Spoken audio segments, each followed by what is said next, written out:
Hello. Dans l'ombre de la Fed, l'entreprise la plus puissante du monde. Récemment, la nouvelle s'est répandue dans certains médias que le président américain, Trump, avait nationalisé la Réserve fédérale, la Federal Reserve Bank, ou appelée aussi court Fed. C'était une rumeur qui n'avait aucun fondement, mais qui révèle également une méconnaissance généralisée du rapport de force réel aux États-Unis. Une telle décision est hors de question, car la Fed a beaucoup plus de pouvoir et de puissance que n'importe quel président américain. Elle a été créée au début du dernier siècle par les banquiers les plus riches de Wall Street, qui ont ainsi obtenu le monopole de la création monétaire et donc la domination financière sur les États-Unis.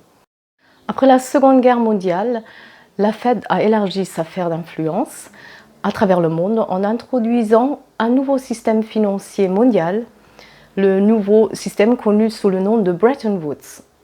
C'est le lieu où a eu lieu la réunion entre les Alliés en 1944. En tant que seule institution ayant le droit d'imprimer des dollars, la Fed a profité comme aucune autre, pendant le boom d'après-guerre, du triomphe de la devise américaine. Le système de Bretton Woods s'est rompu entre 1971 et 1973.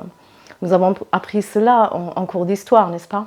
Les Américains avaient tellement imprimé de dollars que la rumeur courait que les dollars n'étaient plus sécurisés par une quantité égale d'or dans les réserves des États-Unis.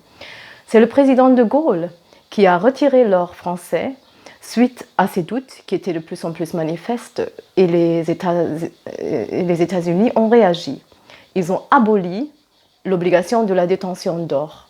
C'est le président Nixon qui a libéré le dollar de cette étroite liaison avec l'or.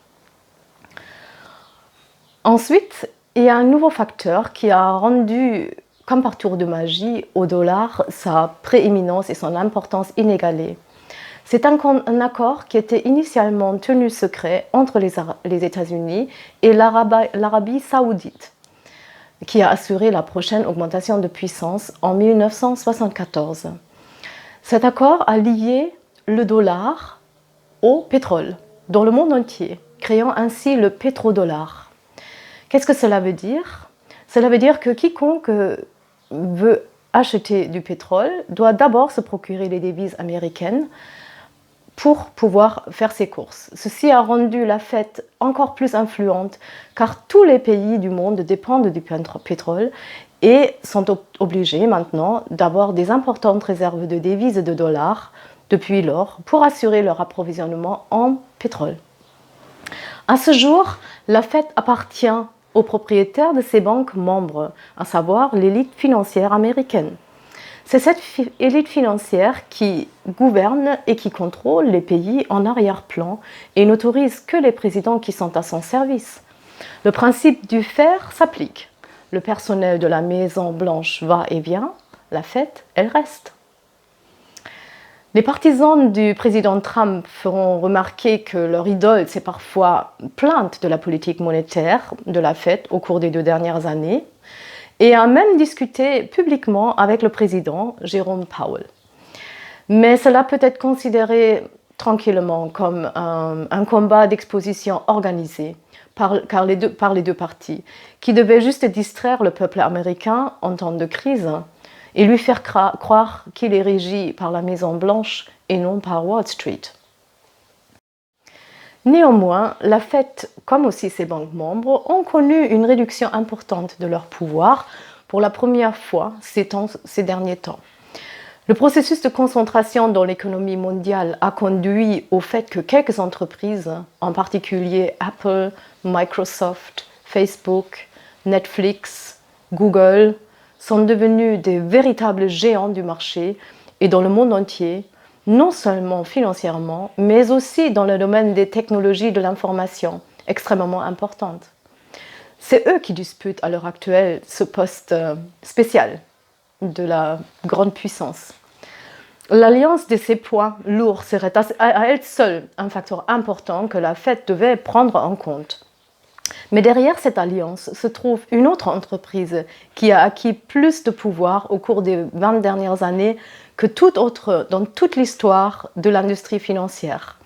Il s'agit de BlackRock, la société de gestion de patrimoine fondée par Larry Fink en 1988, qui, grâce à sa stratégie sophistiquée, est devenu le facteur le plus important dans les affaires économiques et financières mondiales et sans laquelle la Fed ne peut plus prendre de décisions majeures aujourd'hui.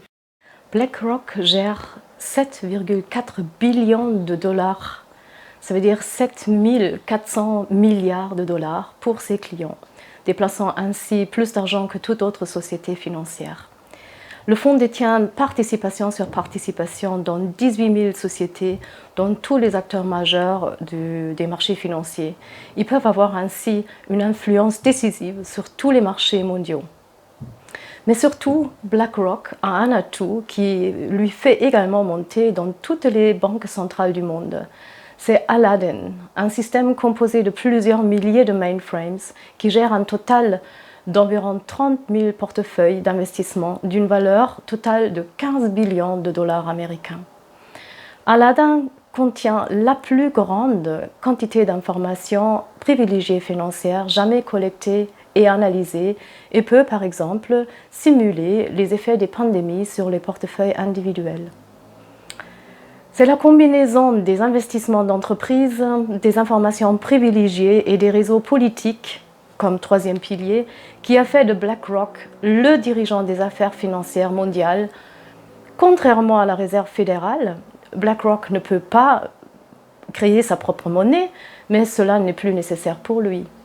Pour assurer le bon fonctionnement du système financier mondial et le stabiliser en cas de crise majeure, la Fed ne peut plus faire autrement qu'avec BlackRock.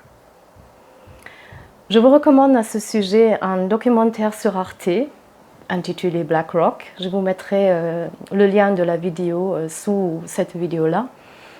C'est un documentaire très intéressant qui parle de façon passionnante sur l'histoire de cette entreprise BlackRock, la création, les possibilités d'épanouissement inouï, les manigances, les dangers sont bien détaillés dans ce film. Je vous souhaite une bonne vision et regardez quelque chose d'agréable après parce que c'est un peu frustrant aussi. Voilà, mais tout n'est pas perdu. Dans le moment où tout le monde, ou un maximum de monde se rend compte de ces situations-là, nous serons aussi capables de nous en défendre. C'était Angelika Jacobs, aujourd'hui le 25 juin 2020. Je me suis basée largement en ce qui concerne le contenu de cette vidéo sur Ernst Wolf, un scientifique économique, un expert inégalé du système financier mondial depuis un grand nombre d'années déjà. Dans les livres se trouvent aussi dans les informations en dessous de la vidéo. Ce sont des livres par contre publiés en allemand. Très passionnant. Je vous souhaite une belle journée. À bientôt.